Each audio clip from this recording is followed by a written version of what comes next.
So one of my hallmark stories in using low-dose naltrexone was back in 2023. It was kind of the aftermath of this post-COVID realm when long-haul COVID was around.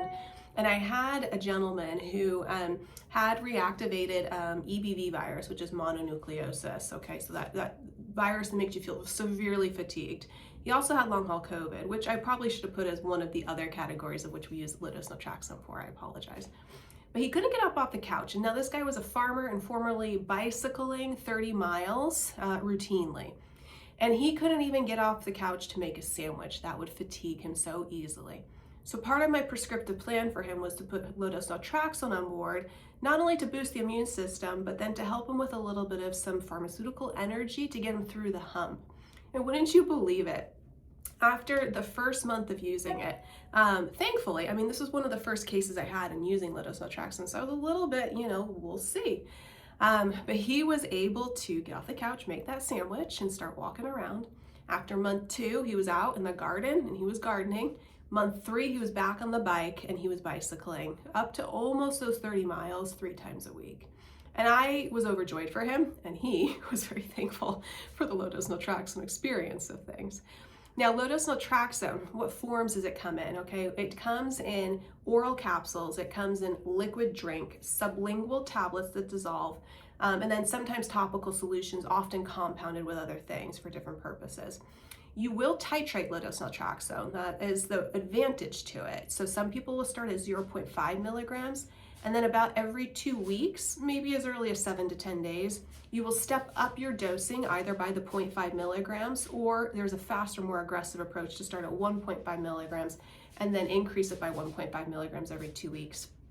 Either way, usually the target dose is about 4.5 milligrams for most clients, that's all they need for its maximum efficacy. Low-dose naltrexone is something that needs to steady state in the body, and you need to give it some time. Usually around the 3-month mark is when you'll know if this is for you or for not in the right direction.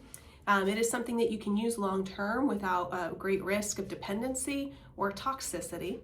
And the capsule form is easy to titrate, so is liquid and sublingual tablets, because you can target your dose uniquely. So let's say I put you up to 3 milligrams, but then you titrate up to 4.5 and you don't notice any different in symptoms beneficially. We go back down to the 3 milligrams because that was the lowest maximum effective dose for you. And so that can be very personalized and unique. And what I like about that is that not everybody is at the same place. And so we can get the most out of it with maybe perhaps lower cost to you, or just enough for what you need, okay? So something interesting to note about low-dose naltrexone and the way you take it, oftentimes we suggest you start it at night because you replenish your endorphins naturally when you sleep. And so we want to mimic that circadian rhythm by giving you the LDN at night. So 4 to 6 hours after you ingest it, it is blocking those pain receptors. And then when it unroofs, we're matching and mirroring your endorphin release of what you normally make in the morning hours. However, for some people, that can be a little too provocative and it can give them insomnia. It'll wake them up because it's making energy, or it can give them vivid dreams, which is just not fun and conducive to deep rest and deep sleep. So if that is you, we then just switch low-dose naltrexone use into the morning hours. You'll get the peak of low-dose naltrexone activity a little bit more towards lunch for you, but over time it'll just steady state naturally and routinely, and you'll get the same benefits overall.